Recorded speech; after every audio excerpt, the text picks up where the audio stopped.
ಸಾವಿರಾರು ವರ್ಷಗಳು ಕಳೆದಿದ್ದರೂ ಸಹ ರಾಧೆ ಮತ್ತು ಕೃಷ್ಣರನ್ನು ನಾವು ಇಂದಿಗೂ ಪೂಜಿಸುತ್ತೇವೆ.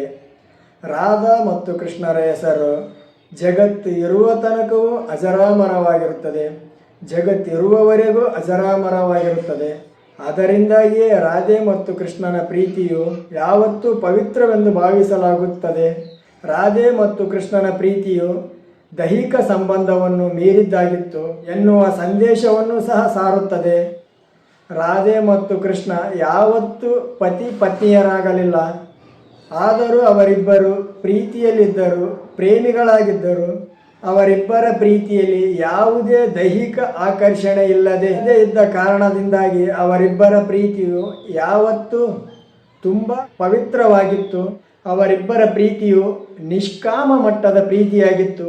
ಶ್ರೀಕೃಷ್ಣನಿಗೆ ರಾಧೆಯ ಭಕ್ತಿ ಭಾವವು ಅಭೂತಪೂರ್ವವಾಗಿತ್ತು.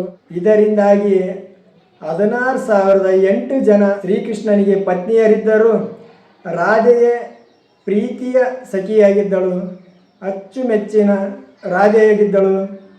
ಶ್ರೀಕೃಷ್ಣನ ಮನೆಗೆ ಯಾವತ್ತೂ ರಾಧೆ ಪತ್ನಿಯಾಗಿ ಬರದಿದ್ದರು, ರಾಧೆ ಮಾತ್ರ ಶ್ರೀಕೃಷ್ಣನ ಆತ್ಮ ಸಂಗಾತಿಯಾದಳು.